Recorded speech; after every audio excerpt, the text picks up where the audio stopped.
Good day, sir. So this is I am Friendly Carpintero from Vicente Vitilgis. So this is CO2. So for the task 1, this is my answer. So this is the illustration for the pseudo range on how the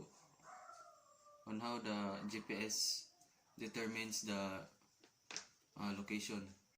So this is how the GPS determine the position of the ship. So this is the illustration of ship, and these are the 4 satellites and its 4 pseudo ranges. Then the triangulation X, Y, and Z.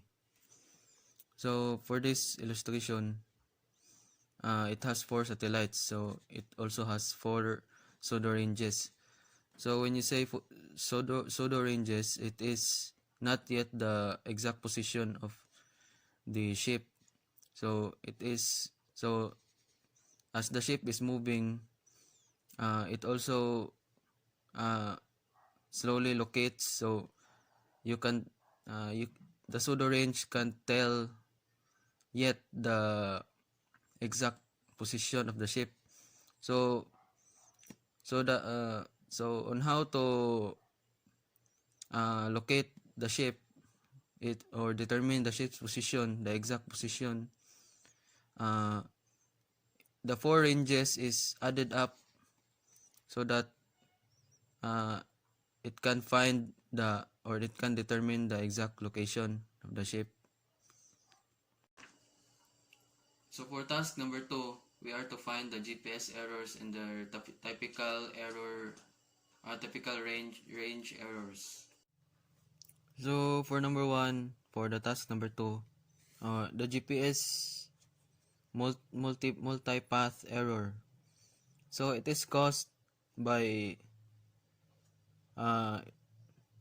interference between 2 radio waves which have traveled paths of different lengths between transmitter and receiver. So its typical range error is between 2 radio waves.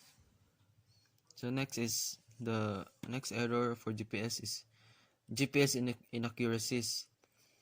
Many things can degrade GPS positioning accuracy.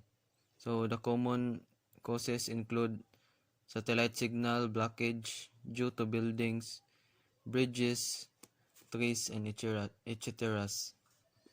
So for task number 3, illustrate the differential GPS, which reduces the range error of the GPS of the positioning. So this is the illustration for task number 3. So we have 4 GPS satellites, the ship, and the reference station. So how does the differential GPS minimizes the error of range error of the GPS? So as this triangulation is added up, the data of these 4 GPS satellites are added up. It is calculated as the exact position of the ship. So the reference station sends the error correction. So it sends the exact position of the ship, or the data, to the ship, so that the ship will know, or the crew will know what is their exact position through the differential GPS satellites.